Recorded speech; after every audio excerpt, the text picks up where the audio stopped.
really didn't want to shut that off. That actually kind of caught me off guard. That Yeah. you. I know I normally put that earlier, but it's been so long since I've heard that. I was like, I was over here like, I wonder how long. It's like, well, I think we have like another 10 seconds. And it's like stopped. Oh shit! Are you okay, Gnome King? I was playing. I said live. No, Lockrim. Back. Playing it live. Back, you naughty gnome. I'm good. Yeah, we're fine. Yeah. Before you start introductions, hi Kim. We are kind of alive. Kind of. Yeah. Kind of. Well, again, as an immortal gnome king, I was never not alive. Introduce us, Jason. Okay. Are you going to let me do it this time? Interrupting Moose? Seriously? Are you going to let me do it? Can you get to the point here? Or I would actually like to know. I want your promise that you'll actually let me introduce this show. So, anyway, welcome to Vagabond Nerds. Us here would like to apologize on behalf of Jason and his fuzzy britches. Okay, and on that note, you may now talk, Jason. Thank you. Greetings and salutations. Gnome woke up and chose camera violence. Indeed, I did. Welcome and greetings to this wonderful show, our final show of the year. We welcome you with open arms and open hearts. We also suggest you visit Jeremy over at Titan Comics. He is our purveyor of fine geeky accoutrement. He deserves your business. And what? What? See, this is what I'm saying. Stop interrupting, cow. Just go visit Jeremy. And we're here. Let's just get started with this shit. I'm done. You can see Titan's information scrolling on the bottom. Which in the doobly-doo. Like it always has. He puts up with this. God only knows why. Sean's sitting there already like, I'm just going to drink. Yeah, this show's going everywhere today. I was just admiring the bright, clear, beautiful, cold day that it is today. It feels like, winter, actually. Oh, wait, what is the temperature out there? Because it was like warm yesterday. Yeah, it was in the 80s yesterday. It's supposed to be like 50-something today, so that's nice. Holy crap. Yeah, I can actually... state trooper pull up or something? Or I can wear long sleeves today, which, hooray! I'm in Texas wearing long sleeves. Yeah, I'm wearing pants. I mean, not for this show, but, wearing pants. Holy crap, it's 46 degrees outside. There you go. Feels like 40. Nice. What the hell? It's good. Yeah, it's like, we went from 80 to 40, like we were, like a state trooper pulled up on us. No, I'm not going to allow it. I'm done. Yeah. Sorry. Yep. Yeah. Hey, really quick, for those of us who may or may not have been affected by the storms last night, we do have, I'm not going to say what Sean can't stand, but we, for sure, I hope you are doing well. And keep, hopefully y'all have enough help out there because it was a pretty massive storm. That's what they're including one tornado that lasted like 210 miles on the ground, some crazy like that. That's insane. Yeah, for sure. It is. Hopefully everybody's okay, and for those who aren't okay, best wishes. Those of us who live in Tornado Alley, we all understand what y'all are going through right now. But this was a mass casualty event, and everyone has their sympathies right now. Sure. So, speaking in our prayers, but I know sometimes that's not enough. So, for sure. But again, speaking of sympathies, we do need to extend them out to George Perez, who, the famous artist, unfortunately was announced. No relation. No relation.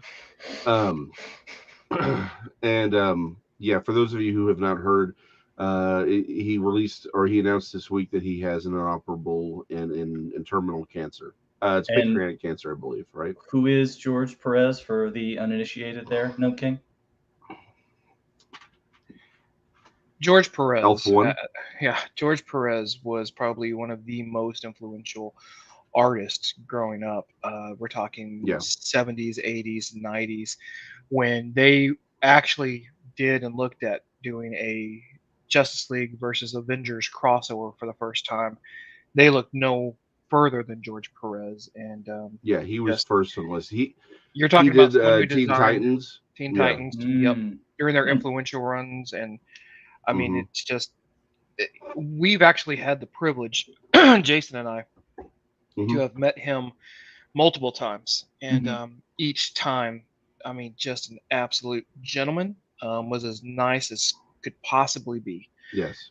So certainly, it's not just a blow to the community for comics, but also those who have met him, who know him. I mean, it's just something, that kind of all struck us. Now, what I will say is this man still being ever just the person that he is. When he went to write about it, instead of looking at the downside, he talked about all the positives and just how happy he was to have had this time, and how he's going to spend his time with his family and not spend every moment worrying about anything else. He's going to try to dedicate it. And for his fans, and I do think it's very, because the last thing I would be thinking about would be a fan base, right? Obviously, we haven't been on this show for like 6 weeks. But he's actually going to do one more signing, a mass signing for everyone, because he wants to be close to his fans. And he's said he's going to do one last convention if he can. Now, I can't imagine that being too far away from his home, because I think he resides in like Hawaii. But I thought he was in California.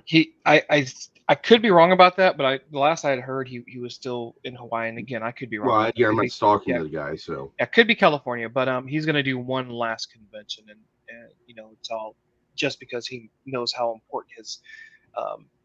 I don't think he knows how important his contributions are, but I think he knows what he meant to people, and he wants to give us that one last chance. So, and I think that speaks to his knowledge of his contributions, right? He knows that it's that big of a deal, so he's like, you know what, I'm going to go do this. Yeah. So, I think it's more about his care for the fans. I mean, I think so. Yeah. He's one of those. He's one of those people who's a true artist, right? And so I think it for him, it's always been about his connection with the fans. I get what you're saying, Sean. Like, I think he recognizes. He's like, yeah, I'm a big deal. But not in a pretentious way, is what I'm saying. Not in a pretentious way. It doesn't mean just because you recognize it doesn't mean you're being pretentious. So exactly. No, I get what you're saying, but I think a lot of this really does just come down from the kind of man he is. He has a connection with the fans. His artwork reflects that. Every interview this man has ever done, he talks about he wants his fans and the people reading the book to have the best experience he can provide. So I mean, he's never been off-putting. Yeah, he is just a really good guy. Like I said, we've met him a couple of times. He is just an amazing human being. Yeah. I mean, humble, down to earth, funny. He's just a good guy. Right? And he's also the type of guy, like, I'm not even joking about this, and it's going to come off pretentious, and I'm not trying to be. I have no doubt in my mind that there's no way in the world he would remember us from some almost 20 years ago. But he's the type of guy that absolutely would not surprise me if we got to see him in the next couple of months or whatever, and be like, oh my God, I remember y'all because that is his nature. Certainly not an indication of mine or Jason's status by any stretch of the imagination, but this man, he cared about those he interacted with. And I mean, we thought we were going to be able to talk to him for like a minute. And I think we were, in his presence and talking to him and everything back and forth for a good 20, maybe even 30 minutes. It was a long time. Yeah, I was shocked. He just, was really talkative. But, we did want to talk about that today just because I know, and Sean, not to exclude you, I just know that for Jason and I, when we found out, like, I was telling Jason, I don't know, for whatever reason, he's not even gone, but this is hitting harder than Stan Lee for me and him. And Jason made a point saying that for us, we'd followed this guy's art style for so long that it hit a little bit harder. And so, we do wish him the best of his final days, and certainly to know that this guy was very much appreciated and enjoyed and loved by all of his fans out there. So George Perez, bud. Yeah. So on to better no, not better, funnier news. Venom 2, Sony recut a trailer for its release on 4K on Tuesday. in the vein of a Christmas rom-com. I have not seen this. We're not going to show it here, but if you get a chance, go and look that up just because it is hysterical seeing the back and forth and how they cut this. I thought it might have been like a fan trailer. No, Sony actually put this out for their 4K release. And I well, you know, when Deadpool did such a good job of recutting their movie to make it PG-13 and turn it into a children's story, you know, what better way to celebrate than to piggyback off of someone else's success? Way to go, Sony. Sure. For sure. And I don't even think it was that. Okay, we're going to talk about that. Trust me. I don't even think it was that. I think literally they just did the trailer. They didn't do like the whole film. Whereas in Deadpool, literally recut their film. No, I know that. But I love. By the way, have y'all actually seen that one? Have y'all seen that version? It's a great movie.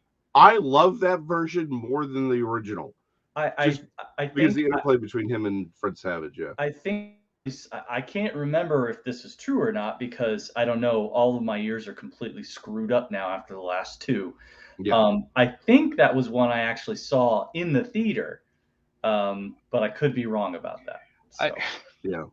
Actually, I'm right there with you. I think I did that too. I was listening to some DJ this past couple of days, and he had me rolling. He goes, "Yeah, I'm just referring to the to COVID years as the blip from now on." He goes, "Marvel can sue me. I don't care." I was like, "Oh my god, that was actually pretty good." I don't think Marvel's gonna have any. I don't think they're gonna sue anybody about that. Oh, I think none of that. So, did you just fringe Vanessa? What? I'm sorry. Yeah. I love the Deadpool thing. Yeah. Gotcha. So we gotta look up that trailer because, by the way, what did y'all think of Venom? Because I wasn't even around for that conversation. Still seen it. I loved it. It was more dumb fun. It was stupid. It was great. I mean, I don't know what it is, and fans loved it too. It's not like I'm the only one that's sitting there going, "Okay, of course not." Whatever. No. I mean, it's just dumb fun. I love it, dude. I mean, and Hardy enjoys this role, and you see it every time he's acting. So I think if you haven't watched it, watch it. I think, as you know, to try to represent Genesis's thoughts in the movie, I think he felt it was not as focused as it should have been, and because of the lack of focus, like because it was just so scattered that it just wasn't good. If I remember correctly, I know that he said he didn't really enjoy it that much, and again, you know, it was kind of a rehash of the old shit. The old movie, the first movie. But yeah, he said that there was like just too much going on and it couldn't find its path. But Kim makes a valid point. It was I wouldn't disagree with that. Events, without a breath of downtime. And I think in a movie like this, you know, to be fair to it, I think this type of movie, that's the perfect way to have it. Don't have time to think. Just go through it. Because if you have time to think, it's just Yeah, I think it goes back to I like put that up, please. That's a great line. So again, Venom, there's a lot of stuff happening. It's not that it's not focused. I think the problem is, do you want a 3.5 hour or a 2-part film, or do you just want to get this done and over with? Eternals. Hold on, we'll talk about Eternals. Haven't seen it either. I did. I'll talk about it, but I'm just saying. I absolutely get where Genesis is coming from. I do not disagree at all. I think Kim has a great point. It is unfocused, but I think also to a point that's kind of who these characters are. And you know, I haven't seen it, but that's not because I think it's bad or because I'm turned away by the reviews or by anybody's negative experience. It's just not high on my list of priorities right now, you know. So that's the only reason I haven't watched it. There's all kinds of stuff I haven't seen right now because it's not on my priority. Yeah, and the same for Eternals. You know, it's not that I haven't watched it because I've heard like, you know, I can't remember who it was. I have a sneaking suspicion that somebody was like, this is Marvel's first big flop, you know. But that guy. What has 2 thumbs and is a jackass? Yeah, that guy. That guy. So and before people go, I don't think you understood you called him a jackass. Yes, I did. It's still it's still that guy. I'm very aware of who I am. That's almost a compliment in our circle for some reason, but whatever. It really is. Hey, we know what we're about, lady. Yeah, I missed a plot point. Not joking. So I don't know. I haven't I haven't seen it. There's too many other things to watch. There's too many other things to do, and just Yeah, I like actually listening your actually living your own life and not necessarily existing in a pure state of pop culture. No, he doesn't. It's true. honestly, this has been quite a busy last month and a half. Yeah, for us. None of us on the show wanted to skip November the way we did, but it had to happen. So yeah, I mean, it's a crazy time of year because you got 3 major holidays at the end of every month, right? 3 months in a row, a major holiday at the end of each one. Several of them usually are hosting somebody, which Jason came out to one of ours, right? Yeah. Halloween was a blast.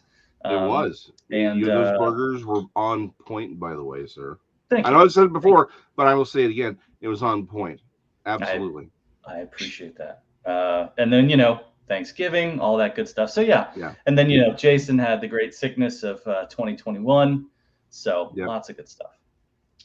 That is, so Kim, let me stop you right there. We don't.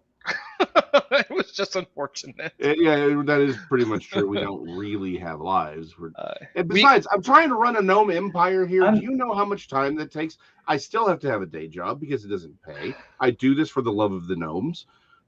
Just saying. You got things to do. You guys speak for yourselves. I'm doing my best to try to have some sort of a life. Don't speak for me, please. Yeah. I'm trying. You're quiet, you. No, it certainly has been, but we've missed this. And we missed our time to do this, because if not, what happens is we end up calling each other and we talk until we, Yeah. No one's gonna get this check, but us. Yes.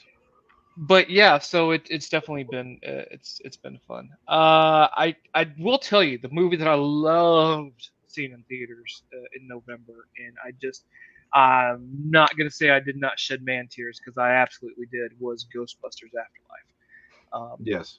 I'm not spoiling anything here, because I think people should see it, but either it is the perfect chapter to the original series. It's not without its flaws. Let's get that straight. But how they respected the source material, and how they've been able to move it forward was just very impressive, for sure. What I found fascinating about that movie's release was, one, the surprise that it was coming out that weekend.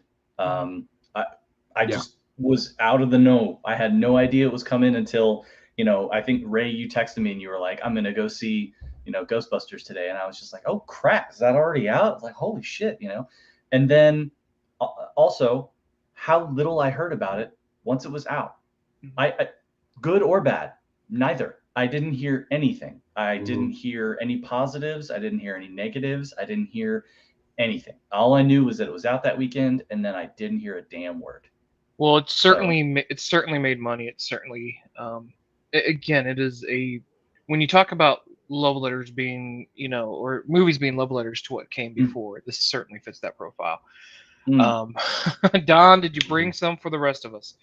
And Kim's not wrong, right? Like there were some individuals who were like, man, that was just, whatever. Why wouldn't it? Some people aren't as old as we are and didn't understand that it was a continuation of something from the 80s as opposed to something from just, a few years ago. Yeah, like 5 years ago, 4 years ago, something like that. Yeah, 4 years ago. And Don, I hope you're near a toilet, sir, because you'll be running to the toilet after you're done with the. Don's got to cleanse that colon, man. That's what that's about. Yeah, exactly. Well, it's cheaper than getting a colon cleansing. Oh God, by tract. I can't say that. Okay, going back to Ghostbusters though. And I hate that. I think a lot of the negatives came from. I don't think it was because they were. I think there was other agendas in some of that, because at the end of the day, like, let's remove all of the nostalgia from this film, right? Like, just for a moment, right? I'm listening. I just saw Don's comment, and I can't get the image out of my head. Picture him destroying a small Japanese village. just giant Donald turning around and bending over. And stop there, Jason. And that's what the sound is. That. I'm done. Even Don knew you were about to say something completely stupid, Jason. So just keep going, man. All right. I will not look at the chat. I will not look at the chat. Anyway, no. So again, let's just take the nostalgia out of this. This movie should be shown to people as far as how to actually tell a story. Like there's nothing that's unearned in the film. The entire first third, almost first half of the film, only one person from the original movies shows up. They never mention Egon's name until after Ecto 1 is actually fully revealed. Spoilers, just in case. Okay, these are minor plot points. Ecto 1 is in the trailers. The kids drive it. And we know hearing somebody's name being mentioned is not a spoiler. I will give Jason that for once. Typically, I like it when he keeps his big mouth shut about anything in the movie because I want to see it with completely virgin eyes and virgin ears. But I'll allow that this time. So just watch what you say going forward. Yeah. Jason, I will say they show they don't tell in the film, right? Like that's the old saying. Yeah. And is it Kenna Grace? Who's the little girl? McKenna Grace? Oh, you mean Phoebe? I don't. Let me look it up. I can't remember her name. She was adorable in that film. She stole this movie. She stole it, and that is an actress that we're just gonna have to watch. I mean, I was floored by her. I mean, like her way to do this and everything else, and whether it was comedic or whether it was dramatic, I mean, she was on every point. And Finn Wolfhard, he was there. Yeah, like he showed up. So here's the thing. There. I swear, I thought it was going to be about Wolfhard, but it's like no. This movie is centered on her. Yeah, on Phoebe. It is absolutely centered on her. I gotta hand it to them for putting. I gotta hand it to them for putting the film on her shoulders because that's a very young actress. I mean, I think she's like 15. And just to sit there and go, hold this movie and this franchise. They've put entire movies on the weight of kids 10 years old and younger. Home Alone. I mean, come on, man. True. They've done that before. It's not a now. If we can get, but to a franchise that's already established. Understood, but still, if she can get through the rest of her years without being completely destroyed by Hollywood, then she's good. That's what we hope for. I hope that she has a good career after this and not a detriment. It's not a detriment to her character growing up and everything. For sure. Yeah. Sorry about that, Bruce. It's ghosts, man. Yeah, there's ghosts and Ghostbusters. Yeah, we're sorry to spoil that for you. Yeah. You're just gonna have to. I don't know. You have to get another franchise. Something else. I hear Fast and Furious needs a new fan. It's a new fan. Yeah. What did surprise me were the cameos, not by the original cast though. There were 2 additional cameos in there that I didn't recognize them at first. Not diminishing it. Still, I understand the acumen. I'm just taking some of the wind out of Ray's sails here about how amazing it is that it's resting on someone's shoulders. Because that's the only reason. That's the only reason. That's that Catholic and Sean just needing to get out and punish somebody else. Yeah, I got to take him down a couple of pegs. All right. It's Sean's goal in life. It's his lot in life. But it was seriously though. It was a fantastic film. It's just a good movie. When I can look over and my kids are tearing up, and that caught me off guard. Like I get it for me. Yeah. But when my kids are tearing up, I was like, oh my god, like this is. Well, it was Reitman. It was right. So he wrote it. So I mean, of course he wrote it. You say love letter, but I really think it is. He wrote it for his dad. I mean, he wrote it for himself, but he wrote it for his dad as well, and the fans too. But did Aykroyd have a hand in this one at all, or Yeah, he did. He was a producer. Like they went back, they got a lot of the original people to do this. No, but I have done it so that my pants fit better, and that's a big step. Hold on, this actually did happen to us. No. All right, we're gonna keep on moving. Yeah, we're gonna keep on moving. Let's save that. For I will say this: I didn't tear up when Ray teared up. I'll say that. Seriously, that is that may be my movie of the year. Really? Yeah.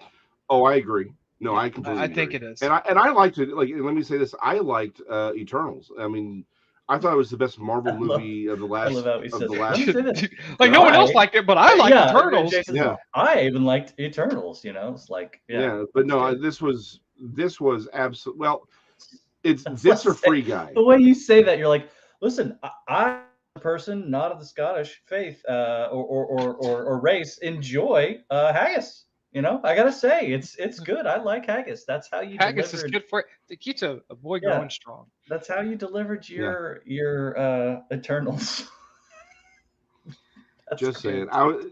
But like, I think it's either this or Free Guy for me, or the movies of the year. Absolutely. I don't know, man. Dune, to me, Dune still, yeah, right. Dune still takes it for me, man. I don't care. Yeah, I can't find a fault with that movie. Don't get me wrong. For me, I agree with that too. I love Dune, but to Kim's point, like this hit me in all the right feels. Yeah, and there's nothing wrong with that. Just, that's the beauty of opinion. You know, it's everybody's. It's to each their own. So there's nothing wrong about it. But I don't know. I'm looking forward to it coming out on, I don't know, whatever the hell it's going to be released on, so I can watch it at some point. So soon, I'm sure everyone's going quickly now to streaming. I don't believe that to be a COVID effect. I think that's just the new mantra. It's the new. I think it is just kind of the new norm now. I mean, people realize that they're going to be able to make money off of it faster. Now that not as many people are going to go see it in the theater. So, and it's not. Part of it is a symptom of COVID. It absolutely is. I still think it absolutely is, because people aren't going to the theaters as much anymore, as well as a result of COVID. I mean, I just think that's what it is. So, well, I think COVID. I sort of agree with you, but I think COVID sped up the process. Slow down, Kim. We'll get there. Hey, there it is. And Genesis, look at that. All right. No, but look, I mean, at the end of the day, welcome Genesis, welcome Missy. They are moving fast through it. I mean, Eternals does premiere on Disney Plus, I think January 13th, I think is what they're saying. So I mean, that's a quick turn time. I mean, I remember when we had to wait, a year before it was going to come out, or for sure 6 months. I was going to say it's between 3 and 6 months has been the norm for the past several years. Before that, you're right. When the two of you and your nostalgia, when you used to love standing in lines outside of a movie theater to go inside on a seat you could hope to get, so you camp out early because you're both idiots. Did you just say the two Utes? I said the two. Yeah, exactly. So what's a Ute? So back when y'all were waxing nostalgic about that whole situation, that's when we would wait about a year before a movie would be released. But I mean, recently, no, man, it's been like between 3 and 6 months, for sure. Still, I mean, now it's cut down even faster. Now we're it has. The 3 month thing was for movies that didn't perform very well. The 6 months was 6 months was for something that was good, and you had to really wait on it. Which again, the logic behind that, I don't know. It was to extend the runtime in the theaters. Yeah, usually. But I guess I don't know. I never saw a movie last 3 months in the theater that was going to be out. I never saw that they were like, oh, this is doing so well, let's just leave it here for 3 months. I mean, so that's why I don't get the arbitrary correlation between 3 months and for a bad movie, 6 months for a good movie. It's like, who picked this shit? Money. Why is Tuesday the release? Why does everything drop on a Tuesday? No, it's not. It's music and movies Tuesday, comics Wednesday. We were talking about movies, Ray. Video game Thursdays. Thought movies. Well, new movie releases Thursday nights, Fridays. So. Yeah, but we're talking about videos, whatever. But I'll see Eternals when it comes on Disney Plus. I will. I'll say this: the movie, as a movie, Eternals was better than really a lot of the movies that Marvel's put out since Endgame. I mean, really, just was a better movie. But I will say this: it does suffer because I think if the Eternals had been introduced earlier in the MCU, as far as like just them showing up like during Endgame or Infinity War, if they had just been introduced there saying, hey, and then this explore them, I think it would it would have helped a lot. But overall, it was still a good movie. It's not their best movie, but it was definitely better than Black Widow. Missy, that was because it was Dobie.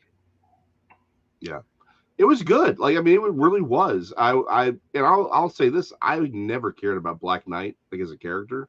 I actually want to see him now. So yeah, I'm all for it. I will let you know in January. Yeah, I will tell you. Yeah. I will tell you, Shang-Chi's the first Marvel movie I have not bought on 4K or Blu-ray or whatever, which is a big deal. And these guys will know. Like, I love buying physical media, but that's the first one where I'm just like, okay, whatever. Like, I'm not worried about it. You know, I actually think that movie was a little underrated. I enjoyed it. I did enjoy it. I can see how it would have been sort of exciting in the theater with all the bigness. You know, I mean, there is some big stuff going on. The whole scenes, sides of the building where they're fighting on the scaffolding, you know, where your palms are getting sweaty and your feet are tingling because you can feel like you're about to fall off the side of a giant skyscraper in, you know, this whole area. Great, Dougie Kimmel. It was good though. I don't know. I enjoyed it. But I'm also not missing it in the theater. I think for me now, it's like very specific films that I think I'm going to want to go see in the theater. Now that they've finished the whole run with Endgame and Phase 4 is complete as far as this whole first piece of Marvel goes, I'm not finding myself I'm being choosy. Collecting. Yeah, well, yeah, I'm being choosy. I'm not collecting anymore. And even though these are all still a little interwoven and related, they're not as it's not as impactful as that first run was. That was something really special, and that's why I went out and bought those collections. But yeah, it was yes, exactly. Yeah, Kim. Yeah, it was phenomenal. I liked seeing the kung fu, and I like it when it's done well. I've always been a fan of kung fu flicks and you know, that whole type of action, and I think they did a great job. I'm with Missy on this. I actually did enjoy it. I did enjoy Black Widow. My wife was just watching it again the other day while she was working. You know, how's that again, Sean? Right again. You only get it once. Yeah, you only get it once. So, but everybody gets one, citizen. Everybody gets one. Everybody gets no, I love that movie. It was great, and that's the thing. I think we reviewed it here that we all did enjoy it. I mean, yeah. Well, so here's the thing. There's a difference between enjoying something and it being a good movie. Right. True. I can understand that. But I think Marvel always does a great job of family movies, more so than Fast and the Furious. Yes, it's family as far as Dom is concerned, but seriously, like, you know, Black Widow did a great job with the family interaction of that's what that was about. And Florence Hugh was the highlight of the film, honestly. And she was very good. That and who played the mom? She was from the Mummy movies. Rachel Weisz. Rachel Weisz. Yeah. Listen, they all held their own characters. Very much a highlight. They all held their own characters very well. I really think that they were all very, very well done. Yeah. Ray, stop. Easy up on the power with you. Every single comment on the screen. I know you're having fun with it. No. Mortal Kombat. Hold on. The Mortal Kombat cartoon that they did was actually really good. No. The live action one, I enjoyed it, but it was not a good film. Yeah. Same thing with me with Godzilla versus Kong. I liked it. It was fun. It was stupid. It was what I wanted out of the movie. And to be fair, like, that's all. Sometimes that's all what you need. I mean, Jason, how many times did we, especially growing up, where we would just be like, dude, I want to go see something that's just action, no plot point, and I can go in and feel better about myself because I didn't make that. And then, you know, Universal Soldier Soldiers Return, which is actually what we did. We said, I just want a horrible movie to go see and enjoy. And it absolutely lived up to it. You know what? Garbage. Complete garbage, but it was fun. You know what other movie is absolutely just worthless, but is a great watch, particularly if you're in a bad mood? Soldier with Kurt Russell. Soldier is a great movie, sir. That's not an absolutely worthless movie. That is a fantastic movie. Hey, That It's is there, some of the, Genesis. no, listen, that is some of the best acting, and I do mean actual acting that Kurt Russell ever did. Not just because of the fact that it's like that, like, not to overshadow all his other acting bits and that he's done a great job too, but seriously, convey emotion and to convey thoughts and do so with just looking at stuff and not saying anything. That's hard to do, man. That's really hard to do, and I think he did a really good job. Okay, hold on. Only thing that just a weird, completely out of left field. Do you know that Soldier is actually supposed to tie into Blade Runner? Blade Runner, yeah, it's supposed to be the same universe. Yeah, it is the same universe. Right. Yeah, it is. It's not just supposed to be. It is. It is the same universe. Yeah, you learn that when you're reading the different battles that they've all been through. They were at the Tannhauser Gate, which is the same spot that Rutger Hauer was at when he's recounting all of his things at the end of the movie before he shuts down. Oh my gosh. Such a beautiful scene. And again, makes the movie even better. For those of us who enjoy Blade Runner and those little Easter eggs that it ties things in like that, it makes the movie even better. You as a fan of Stephen King should enjoy that. All of his books are in the same damn universe. Even when they're not in the same damn universe, he finds some way to. Stephen King finds a way. He finds a way. All connected by the Dark Tower. I love that. Pretty much, yep. Which another crap movie, but enjoyable. A crap movie, but the books were enjoyable. Good. Yeah, I actually enjoyed the movie, but it was horrible. Like it was just. I honestly have still not even seen that movie. You know what? It's not bad to watch if you just want something in the background. This actually brings up a good. You know, Ray, I'm glad you say that. This brings up a really good point. Something I wanted to discuss, and I think this also leads us into our next couple of shows to talk about.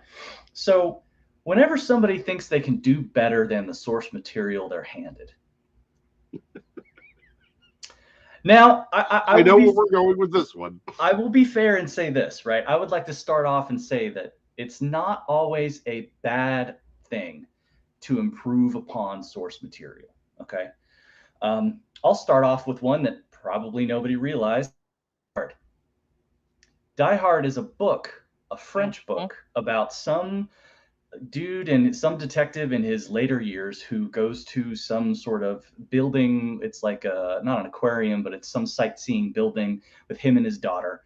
And terrorists attack the building. And in the end of the book, he's holding onto his daughter's hand as she's over the edge of the building, and he drops her and she dies. Seems similar to Die Hard. But basically they took that and turned that book into Die Hard. Poor Hans Gruber. Yeah. I think Die Hard's a much better story. Just saying, right? Little bit. And to your point, and two movies, Minority Report and Blade Runner. Oh, well, and actually, both books, both books, and both by Philip K. Dick. Philip K. Dick, thank you. But both movies were better than the books. Absolutely, they were. Yeah, maybe. I mean, that's subjective. Maybe on Minority Report, I think there's an argument that it could be both. Like they could both stand on their own. I liked Do Androids Dream of Electric Sheep. I did. I enjoyed it. I think there were some concepts in there that were really interesting that are completely ignored by the movie. Yes, but I think the movie's the movie's a much more direct story. And it is in general. I think it's a much better. I think it's a much better story because I think the problem with Philip K. Dick's novels, it does get it ambles a little bit, right? There's stuff that they touch on, they never do anything with. As you tend to do when you're an alcoholic and or an acid fiend. So I mean, and sometimes a pothead, and you have opium dens, a house that is a haven for drug addicts. So that can happen. And when you're a bit paranoid, I don't know. I guess all of the things that never mind. I don't know, man. You got robots right now making facial expressions like humans that are pretty spot on. Which is why it's fascinating. You know what I mean? Listen, science fiction is just reality that we haven't lived yet. Yep. That's typically what science fiction is, which is why I find it so interesting. Why I like the fact that we actually stumbled across a warp bubble just this past week. But so I digress, right? So another good example of source material that was not up to what the movie was, Shawshank Redemption. Infinitely better. Stephen King short story that not just because of Morgan Freeman, albeit he helped a lot, The movie itself is phenomenal compared to the source material. I mean, the short story you're given, I think, is like 50 some odd pages long. It doesn't even touch it doesn't even touch on all the cool shit that happens in the movie. Donald, that is a racist stereotype that has been perpetuated by media, and it is absolutely untrue. But if you do ask him, he will tell you how many licks it takes to get there. So, I know. We all know. And we're not telling you humans. But this brings me to something else, right? And this takes so that's I'd like to start this off with the good stuff, right? I wanted to be fair. Good. I wanted to be fair before we jump into something else and decide the less than stellar how shitty it might be. What I can't stand is when somebody takes good source material and thinks, I could do this better. And they do it because arbitrary changes that don't have any impact on the story. They don't seem to have any real, there's no influence. There's no reason for it. Wheel of Time, for instance. I'm a big fan of the books, right? I've read through like 8 at this point. Kim's doing this. She's just waiting to pounce. I know she's waiting. She's waiting on it. She's waiting on it. Like, careful, Sean. She's like a lion. Like, I've read through 8 of them. Right, I'm on book 9. Haven't started it yet. I'm taking a break. All right. There's 15 of the damn things. So eat your heart out, Game of Thrones. So I mean, the first episode, man, it's just like I don't understand why somebody likes to change shit that doesn't matter, or changes it to something that doesn't matter. I don't want to go through too many spoilers on this because, again, Ray and Jason, I know neither one of you have probably really watched this yet, nor do you really care. Well, actually, it's on my list. I haven't had. Oh no, that's what I'm saying. I mean, I know it's there. You just haven't watched it yet. But I mean, some differences here is like, the book deals with a lot of unrequited love and stuff that's like, that whole secret love and that developing love and teenagers and going through, repression and that kind of stuff. You know what I mean? There's a lot of people in their heads thinking somebody's thinking something that they're really not in a jealous way, but in an interesting reflection of how I bet he's thinking about other women. Yeah. Somebody kind of, but how somebody projects their own thoughts and emotions and their own securities, and they think somebody else is so much better than they are when that other person is thinking the exact same thing about the other person. They're like, wow, I wish I could be like that person. And this person's going, wow, I wish I could be like that person. Right. And so they take away all of that in the beginning of the first episode. Like they just pour gasoline on it, light it on fire, and pee on it while it's happening. And it just, there's no reason for it. It doesn't enhance the story. It actually takes things out of the story. You don't connect with the characters as much. I mean, and when they added a whole brand new character in the beginning of it, like she's not even there in the books, and they just added it for no reason. So, I'm gonna. I hope Kim's listening, or I don't know if she is or not, but I know we've had this conversation. Oh, Sean's visuals. We've had that conversation where she has, if memory serves me correctly, read the book, but actually loves the way the show's going and taking that different direction. So, does it become that you are hooked on the source material and you don't want it to go away? Because I take Jurassic Park, for instance, loved that book, but I still loved the movie, and it's vastly different than I'm glad you asked that question, because as an example of how I am not hung up on certain source materials, I love Cowboy Bebop live action. Really? Okay. Well, you're only going to live it for one season, aren't you? Thank you, Netflix. Thanks, Netflix. I absolutely love it. I'm on episode 3, and it's fantastic. I'm really enjoying this right now. I love the feel for it. I love the soundtrack, and I love the visuals. Well, I mean, you can't go wrong when you bring back Yoko Kanno and the seatbelts from the original actual episodes. Original stuff. But with Wheel of Time, again, I don't mind changes if they're going to suit the story. And all they've done is taken what is a very poignant feeling for a lot of us growing up to feel, and have eliminated it and cheapened it by just like, there's a key development in this novel where, and I'm going to spoil some of it for people in the novel because none of y'all are going to go out and read this unless you already have, and I don't know. But one of the main characters, because there's like five.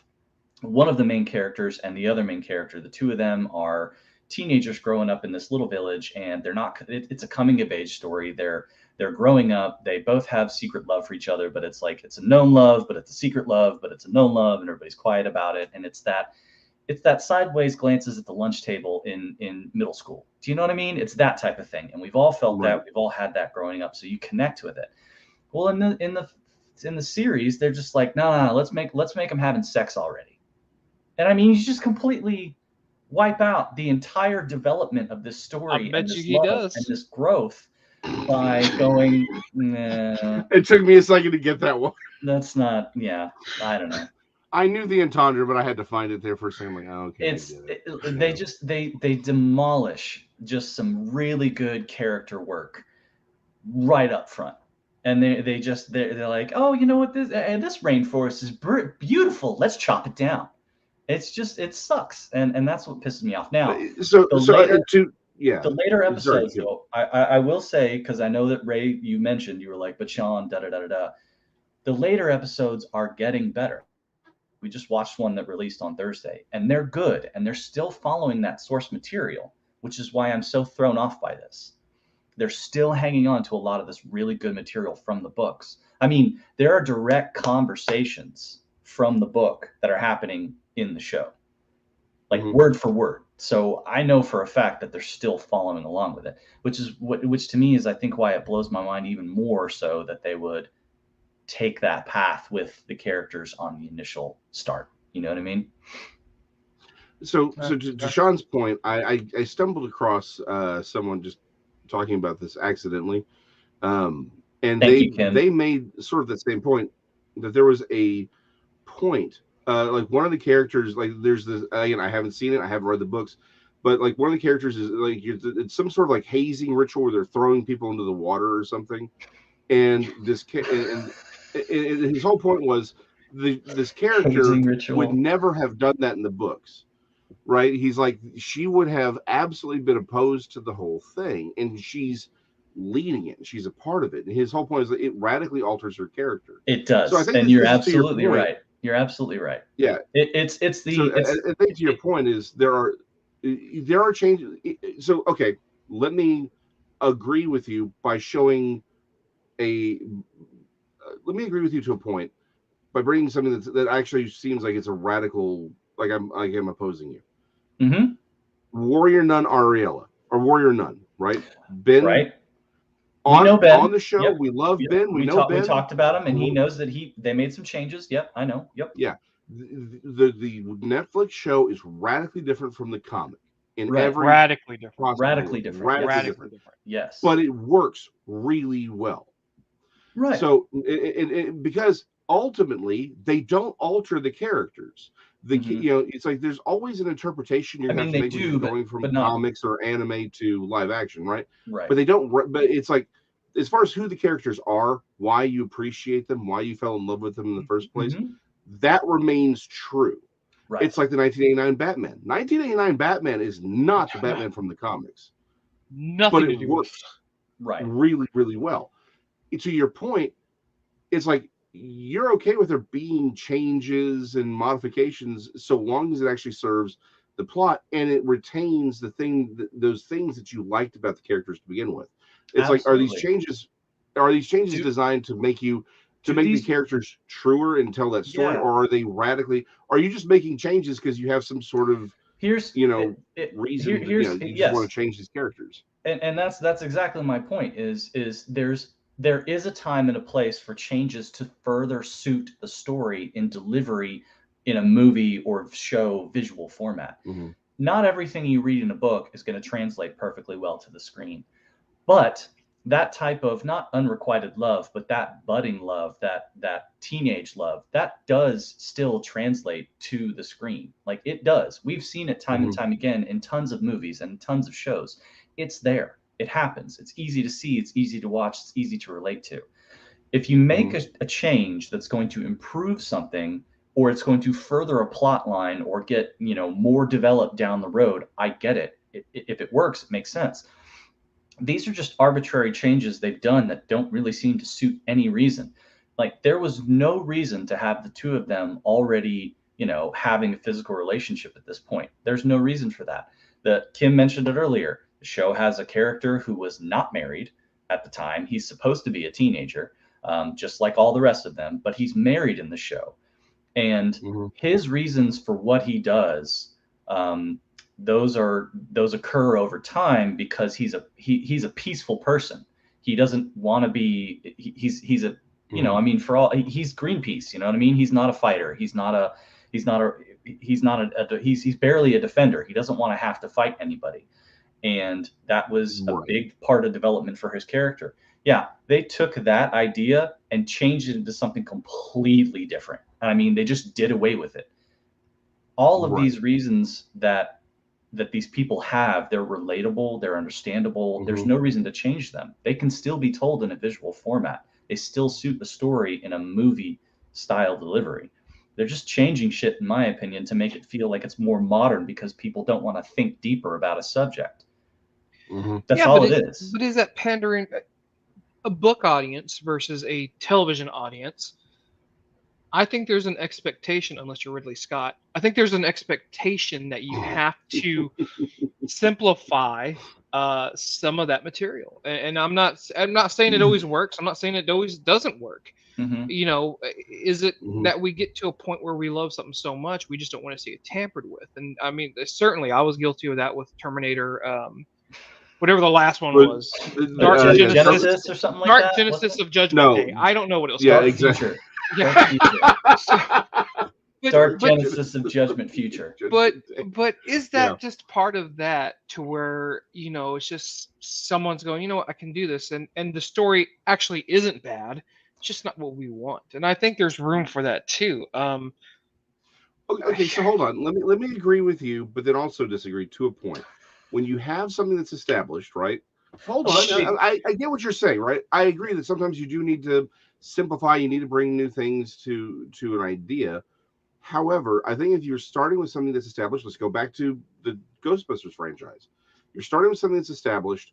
There are reasons people appreciate it. If there is is there not an obligation to look at that and say, we need to at least have some level of respect for the source material? There is a reason this thing is beloved to begin with, and respect the artists that actually did it. Now, movies are a little different because they're all big corporate, thousands of people working on. But when it's a book, there's an author who has a perspective, and he or she is trying to tell a specific story, and then to come and simplifying things or maybe hitting on different plot points is all understandable. But then to radically alter the nature of some of these characters is what he's talking about. It's like, these are not the same people we fell in love with, and it feels like it's being disrespectful both to the artist and to the audience that are coming to.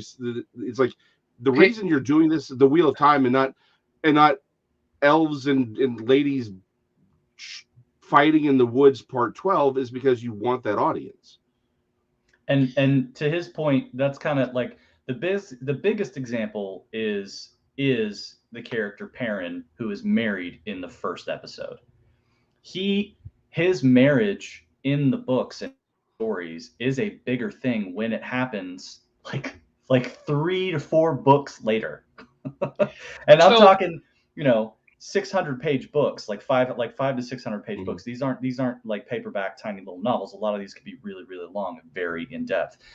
And his development to where he actually decides to take a wife, or when he says, yes, I want to be married, is part of that development. So to Jason's point, there's really they decided to say, you know what, nobody's going to relate to his feelings here. We're going to radically alter it. And this is how best we think we can do that. What if that's not the case? What if 2 episodes from now they go back and they cover that story? Is that something that would make you feel better if that does happen, to show you why he ends up the way he is at the very beginning? No, because the way the story is written, this doesn't serve purpose. And by the way, they've taken is his purpose, and they've decided to do it this way instead. They're already showing you that it's the same thing. So the outcome was he abhors violence, and he doesn't want to touch a blade, a sword, or an axe or anything. That's the outcome. In the books, it's because he's a peaceful, loving person and he abhors violence. In the movie, quote unquote, in the series, it's because he killed somebody. I mean, and he, part of that is part of his marriage in the beginning, and it's just like, dude, this is way more convoluted the way you're trying to describe it versus being simplified. He just abhors violence. It's really fucking simple. There's our one for the show, by the way. It's now PG-13. So seriously, it's really simple. He just abhors violence, and instead they're changing the whole story and the whole character by doing this thing. Everything else after that, this is what I'm saying. Everything else in this story after that has been really trying to follow the book. They're doing a good job following the books now. The later episodes, I'm enjoying them. But the first one, when you set it up and you've got this foundation and you're bringing in, to Jason's point, all these fans, you've changed a core piece of the story by radically altering these characters in their beginnings, like killing John Connor at the beginning. But then for some reason you've decided to continue down the line of the story that still matches with the rest of the novels, and it's like, why did you change that one thing? Like, that makes no sense to me. It just makes no sense. Yeah, that's fair. Yeah. Well, from a TV. Let me ask, Jason. So from a show perspective, is this a good show? Take out the book. Is it a good show? As you've said, me and Jason probably aren't going to go back and read because we do have a lot on our plate. But can we enjoy the show? It's hard to connect with some of the characters. I think they're struggling, but I think it can be good. It's better than Cowboy Bebop as far as connection with the characters goes. So yeah, it's a good show. Okay. All right. So hold on. So let me ask one little question here. Mm-hmm. Is it, because I really do get where you're coming from, and I do agree. It's like, and I understand that there's a need to simplify or maybe even make changes to characters because of some of the limitations of film versus, or a television show versus a book. Completely agree. A great example of that is honestly how they handled Spider-Man talking to himself in Homecoming, right? In the comics, it's all internal monologue. But in the show, in the movie, it's the suit. Yeah. Yes, exactly. Right. Exactly. So he can talk to the suit, and you get that same thing. So I get all that. Right. Is it also, though, because again, we started off with, like, again, the Philip K. Dick novels, right? Mm-hmm. Which again, I would argue the movies are better than well, Die Hard, okay, but like pretty much the same time you started asking this question. Oh, shut up, Ray. Yourself. But so, and I think maybe, and again, just I like to explore this concept because the Philip K. Dick novels versus the movies are radically different in a lot of ways. They are radically different, right? Yeah, well, yeah, in a lot of ways, yeah, definitely. In a lot of ways, they're just radically different. So, but yeah, I would argue that the movies were absolutely better than the books. So the question then becomes, and Shawshank Redemption, same thing. Is it that they've radically altered plot points? Is it just that it has to be done well and maybe service the plot better, or is it absolutely, or is it the change that bothers you? No, that's what you've hit, and that's what I'm saying. If the change they made suited the story and it made it more relatable, or it made it better in some way, if it enhanced it, absolutely make those changes. Have Rand and Egwene, in a physical relationship that early on, because it's like, oh, there's a reason for that. Now we understand it. Now it makes sense. This makes sense. But just throwing that out there for no other reason than to be like, you know what, people aren't going to get this whole teenage love thing. They gotta be screwing. That's the only way this makes sense. Or that's to radically alter the nature of a character. Because I would even argue, though, like in those books and short stories that translate to movies that we like, the characters are all the same. Like they're like they haven't radically altered any of the characters. It's just they're simplifying or streamlining the plot. Yes, because Ray had a great example with Jurassic Park. Jurassic Park from the book to the movie is radically different. And I know you've mentioned the Philip K. Dick stuff. Those are stories that, taken directly from their source material and putting it on the screen, they don't translate very well. They have to be enhanced. They have to be changed because, like with the Philip K. Dick stuff and the Michael Crichton stuff for that matter, Michael Crichton and Philip K. Dick are both very heady authors. You're not going to get some easily delivered, to the point story, kind of like yours, right? They take a really long time to get there. And a lot of the time you don't understand where he's going with it. Yeah. So, it's the same kind of situation. Sorry, I'm showing that one. You got married for tax. Well, you've shown every other comment the entire show. Why stop now? So it's like with this that though. Is a good one. I like that. I do think that the plot points that they've altered so early on, are there's no reason for them. I really think they're nothing more than to dumb down what already understandable sort of circumstance.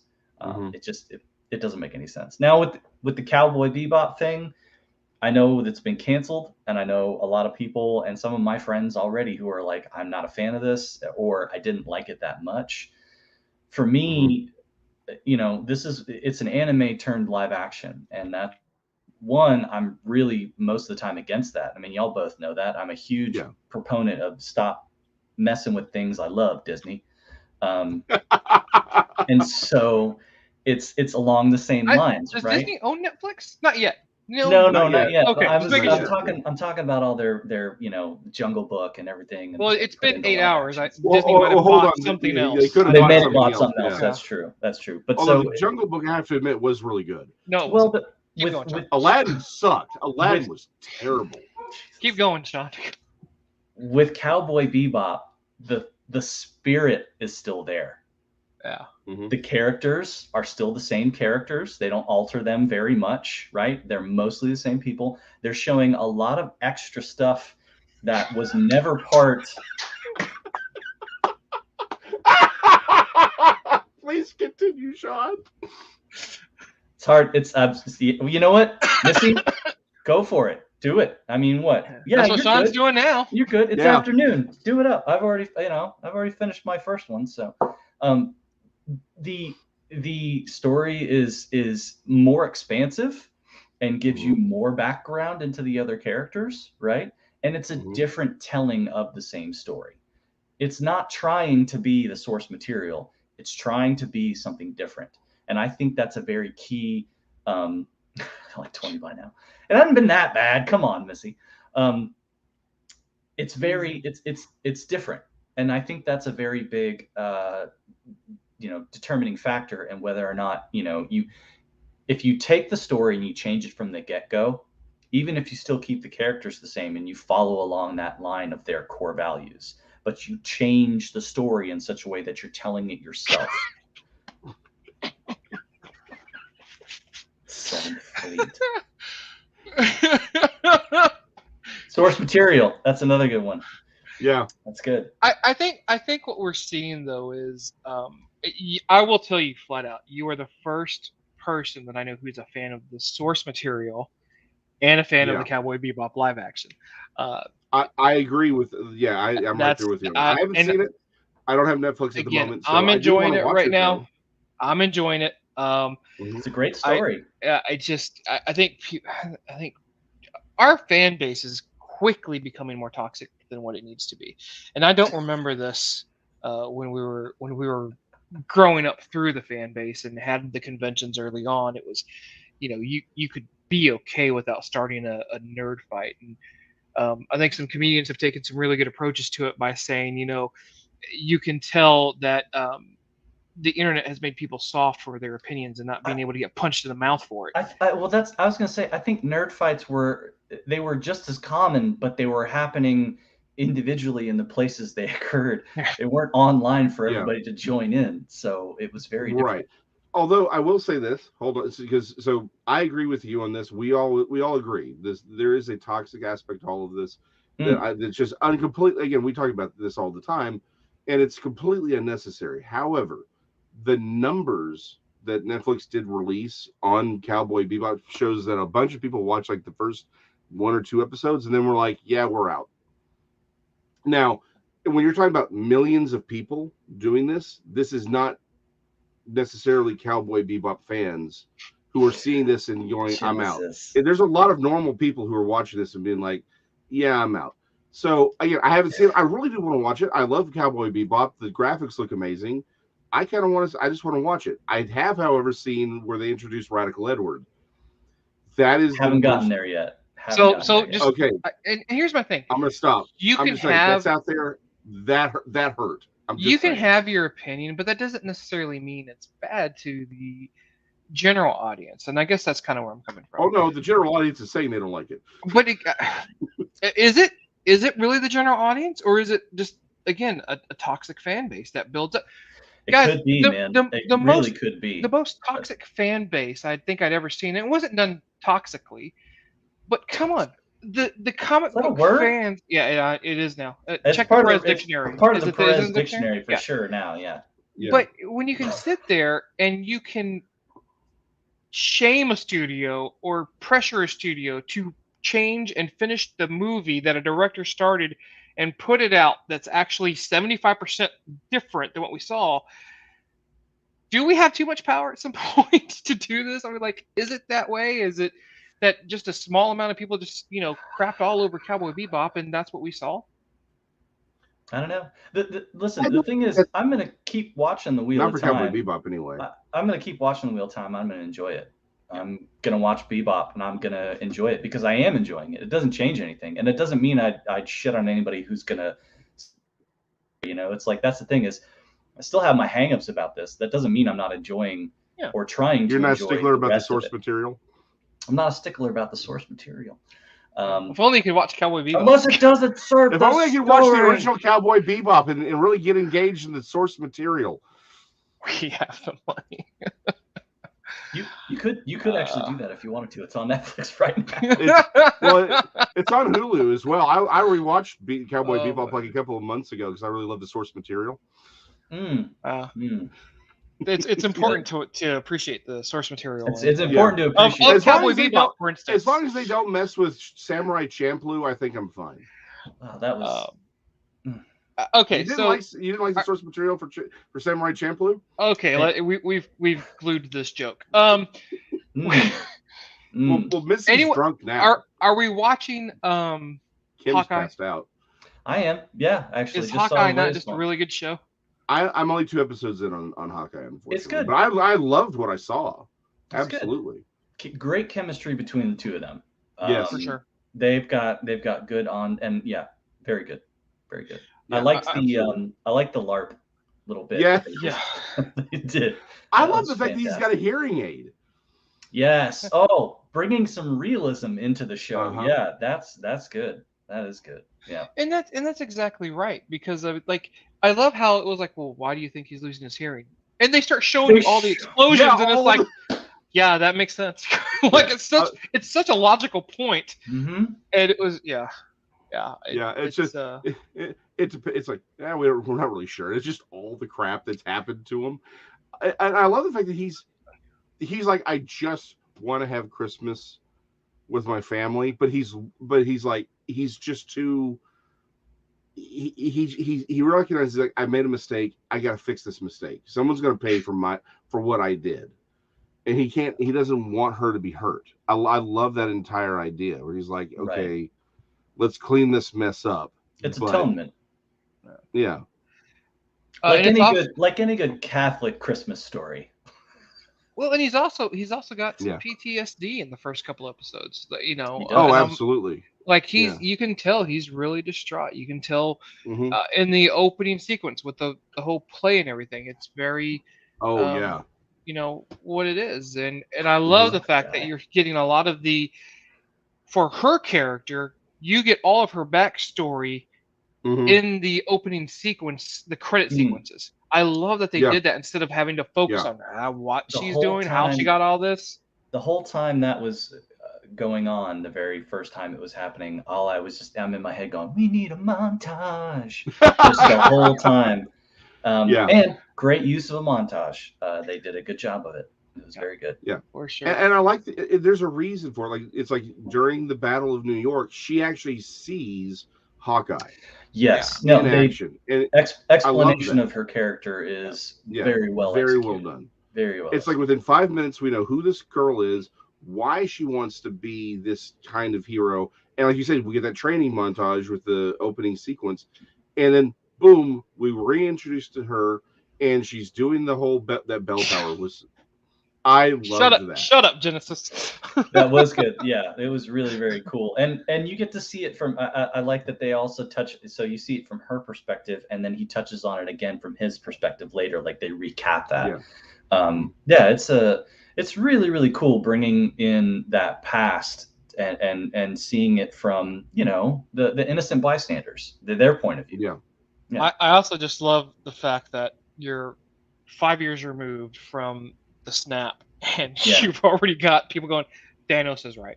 Thanos was right. With the cup, like, the mug that. Well, even on the even when he's on the urinal, urinal where he's like. Oh, was there too? I missed it. Yeah, and that one was subtle, but I laughed at that. I was like, it's not necessarily wrong.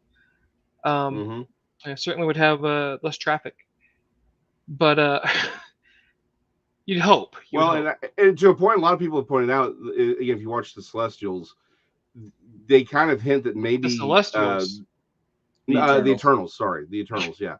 Sorry, I just really love the Celestial stories. Like the Eternals, they actually kind of hint that it's like no, that because we know what the origins of the Eternals were, and of course we know Thanos to be an eternal deviant. It's like in the whole, and they even go back and look at what happened with Titan. Spoilers. He may have spoilers. Jesus, well, Jason. Endgame. Hold on. Endgame. Endgame is Titan. Infinity War is Titan. Don't give me that crap on that. That's we are, because the Eternals just came out 3 weeks ago. And I didn't know that's what he was. I didn't know. That's from the comics, dude. Absolutely. But if you're not watching the comics, genius, it's a spoiler, you great big lovable dope. Anyway, the whole point is that there's now the argument that the Eternals may actually prove that Thanos was right. That he was actually trying to save the universe. Okay, you're done. You literally just spoiled the entire movie. Bullshit. Go watch it. You just spoiled every time with you. You're you're grounded again. You're back to not talking about movies because you can't do it. Hawkeye is going great. I can't wait to see this. The other big news that came out, no, Missy, we're not. The other big news that came out, Kevin Feige confirming, we've got it confirmed. Yes. Which I loved. Yes. Charlie Cox is Daredevil in their universe. Yeah, way to spoil that, Kevin Feige. No, that's different, genius. That's just telling someone their contract got extended. I am so happy that they are keeping him as that character. Yeah. He did that character so much justice. He is great as Daredevil. It's just like looking at Robert Downey Jr. and going, "You're Iron Man." Charlie Cox is Daredevil. There's no one else. It's fantastic. Yeah, cranky California raisin. I'll even go as far as saying that the other person that is that I would put in that category, who that character belongs to, Kristen Ritter for Jessica Jones. I think she owns that character as well. Oh God, I can't. I don't disagree, but I don't know that it's necessarily the same. Like again, the idea of Tony Stark coming from someone who doesn't like that series. So I mean, if I'm at least acknowledging the fact that the actress owns that role, I mean, she does own it. She's a good actress for it, and that does own it. But I mean, to Sean's point, I think she's just a great actress as far in general. But I don't know that it's as spot on as like say Downey and Iron Man or Charlie Cox or Tom Holland and Spider-Man. There's another person who pretty much takes that role, and Hemsworth. Well, he takes. I think he takes a certain version of it. Yeah. Like hold on though. Is he Thor? Unlike let's agree Downey's over here, but is Hemsworth Thor because where are you hiding? We've just seen over keeping him in a he's over here. Yeah. He's tied up. We have him tied up in a closet. It's fine. The gnomes will feed him. But is Hemsworth Thor because he just embodies Thor, or is it just because we've seen him for the last 10 years as Thor, and it's like, well, now we just can't imagine him. Dude, the if you look at the arc of his character's development, I mean, that's one of the most tragic stories in this universe, and he did a great job with it. I think that's Hemsworth. I think that's Hemsworth playing that character. I really do. I think you could give Terrence Howard as War Machine, absolutely, but I could also think you could even say that I'm not necessarily sold on Black Widow just being Black Widow, and we didn't do it with Captain America. It wasn't always going to be Steve Rogers, Some characters are interchangeable for that fact, and I think that's part of it. So I don't know. I think you're wrong on. I think I see where you're going with Thor, but I think you're a little bit off on that, at least with Hemsworth's Thor. You're wrong. So moving on. But you know what, Jason? At least I didn't spoil it, did I? You spoiled all of Thor for me, Elf. What else have we not talked about? Oh, and that's the guy who plays Luke Cage. Also, by the way, I think I feel like he owned that character. I don't know. There's a difference between owning a character and I think, again, Tony Downey. Remember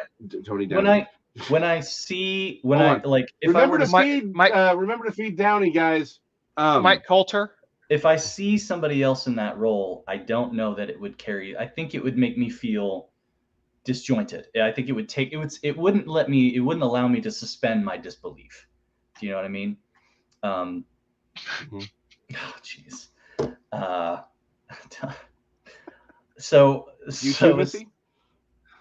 You too, Missy. Jeez, Jason. He's kidnapping actors. He's dreaming about Thor. Jeez, dude. You're just checking all the crazy white guy boxes, aren't you? Yeah. Been Googling people's addresses much?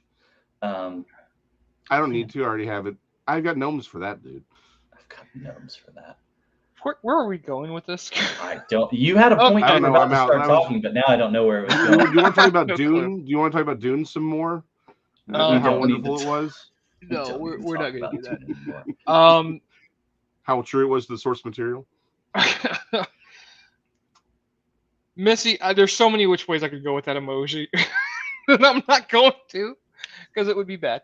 But yeah, so Hawkeye is going good. I'll tell you, Invasion on Apple TV, slow start, but thank you, Genesis. But it's pretty good. I don't know. I don't think any of you guys have seen it, but if I don't have Apple TV, I don't have Apple TV for that. Yet. It's a decent alien invasion story. I've got time for that. Hey, so did they say there's nothing more other than just Charlie Cox is confirmed as staying as Daredevil, right? They didn't say Charlie Cox what is capacity. Confirmed. He's confirmed, but there's no like news story. There's no capacity of what's going to happen. What he said was, if and when Daredevil pops up, and he says it's more likely a win, they just don't know when, which I'm calling BS. Feige knows. Well, of course it will be Charlie Cox.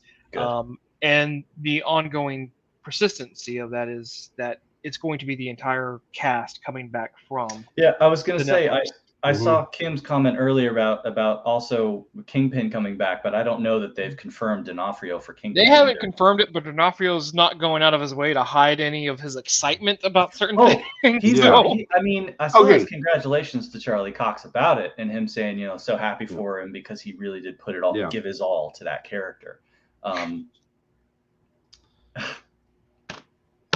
Listen, Missy, whenever there's an opportunity for us to talk about Cox, we're gonna on it. We're gonna do it. Yeah, we all love. We're very pro Cox around here. Yeah, that's right. That's right. We're gonna ride that train. The Cox train. Come on, ride a train. Yes, and ride it. That's right. So they are looking at bringing back D'Onofrio. D'Onofrio as Kingpin though was amazing. I will say he did a great job. D'Onofrio. I did not see that coming because I did not see D'Onofrio as like the Spanish Kingpin, but now I Inquisition. can't unsee him. Sorry. Yeah, like the Spanish Inquisition, or the Cox train, and apparently making up the Roman Empire as propaganda. What the hell is up with this people? Ving Rhames as Kingpin. Yeah. That was actually one of the. I loved him as Kingpin. I liked that. Yes. Know. But that was still Ving Rhames. I thought was perfect. that was still at that time when any type of comic book movie wasn't really taken seriously. It didn't have any type of, all they could do was make it campy. That's all they could really do, is make it campy as hell. Mm-hmm. So it was difficult for any of them to be taken, seriously. But even with saying that though, it wasn't like that 2000 generation of movies were all that campy, but they allowed for campy scenes to be put in. And wire work was the rage during then, and so everybody had to have this. Oh, wire! Well, yeah, I mean, Crouching Tiger, Hidden Dragon. That kind of people, because all we had was DC. But it was definitely, we're talking about Daredevil. That was Marvel Genesis. But I actually really like the original Daredevil with Affleck. But again, Ving Rhames is a point. He was my favorite Kingpin. Like, I loved D'Onofrio's Kingpin, but I love Ving Rhames. I thought he was perfect for that role. I only ever saw the movie once, maybe twice, if that. And I think that's twice is more like 1.5 is probably accurate for how many times I watched it. So I don't really remember. Flipping scripts again. Has anyone seen the trailer for Star Wars Eclipse? The cinematics for the video game? No. Yeah. It looks like you told me, dude, it's amazing. It looks like a movie. I was shocked. I'll have to look that up. It is fantastic. Yeah. They are the next generation, this 2022, for the next gen systems, and I know not everyone's got them because of the chip shortages and hard to find and everything else. But for those who do, sure. They're incredible. Just the graphics have gone another step up, and there's no delineations now between the cutscenes and the ongoing gameplay. It's a smooth transition, I'm sorry. What word was that you used there? What was that you used to describe that? Can you try that again? Where are we going here with this? What are you doing, man? Just pick it and go, dude. You're fine. Keep going. Thanks. But it is. I'll add to the dictionary. It is, add it to the dictionary. It is Thank beautiful, you, Jason. though. It is very nice. And so, if you guys get a chance, start looking up stuff. Forsaken, I think, is one of them. Eclipse, the new Matrix Awakens demo play was fantastic. The trailer, the latest trailer for the Matrix looked really good as well. I'm enjoying the tiny little snippets they're showing of that. There's no real story that's being shown. They're doing a good job of not spoiling it. Spoiling it. Yeah. Actually, I think that hold on. I disagree. I think this new trailer absolutely spoiled the whole movie for me. I'm pissed off. Well, it's no Doomsday. It's not like that. But see, Genesis, we pick on DC. That trailer was horrible. Yeah. Well, they ruined too. They ruined Doomsday too. So I mean, well, they ruined Wonder Woman. They ruined Doomsday. Like they ruined. You could have had a lot of surprises. Oh, you were talking about a movie that's completely ruined. The Sing 2. That whole the entire climax of that film has been entirely spoiled by. What are you talking about? Of what? Sing 2, the animated one where all the animals are singing pop songs. That whole movie's ruined by the trailer. Okay. I think on that note, since Jason's killed the show, yeah. And Jason has abruptly, just Steve Irwin this show with a needle to the heart. Dude, why don't you sign us out, man? You tell it was sign us out, Jason. Okay, fine. Yes, we will be watching Spider-Man No Way Home when it comes out. We'll be talking about that in January when we return, hopefully sober, but we make no promimes on that. Why would we return sober? I'm not going to be here sober. Well, I'm just saying that we would have sobered up after 1st of January, New Year's Eve. I start every one of these shows with a drink. I don't know where you're going with this. At all. It's. Well, I said we'd all be sober. Screeching tires. Yeah, it was a Dale Earnhardt. It really was. We hit that wall. Yeah, that was a hard right. All right, keep going, Jason. Yeah, I'm done. I'll just. It's a rated R show. Thanks a lot, Jason. All right, say it. It froze on mine. I didn't even get it. All right. Yep. So we'll see y'all in 2022. We'll probably be drunk or high or something. There we go. Actually, that's true, Kim. I do need to switch to cough syrup. Thank you. Yep. Oh, dude, the cough syrup they gave me when I was for that chest infection, dude, I was stoned for a whole week. It was. Oh, I it love was that nuts. stuff. That's the best. Like it was like really hard narcotic. So I was like, why is stuff blue? It's got fun. hydrocodone in it. Yeah. It wasn't as fun. Like I never get like the fun stuff. I always get the stuff where you're like disconnected from your body and you're just like doing stuff that doesn't feel like you're that's doing. the fun stuff, Jason. That's absolutely the fun stuff. You just don't know how to do it. Really? That's the fun. I don't get any of that. When I go to get surgeries or whatever I've had done, they're like, okay, here's 4 Advil. Take 1 a day for the next month. I'm like, am I supposed to quarter these things? What the hell am I doing with this? I'll have to admit, like Vicodin has never affected me at all. But like this cough syrup, it was interesting. Anyway, so I see you're trying to end the show like it's the Lord of the Rings: Return of the King or whatever. Oh, 8 different ear and sinus infections. Ouch. Yeah, my sympathies, Ken. Yes, yeah, those are never pleasant. Mm-mm. So again, we thank parents you for putting the children. I would like to thank all 4 of you who've been watching the show for the last year. We appreciate y'all. We love y'all. 5. 5? Okay, for all 5 of you. Well, I'm not counting ANX. Oh. Okay, first off, that's rude.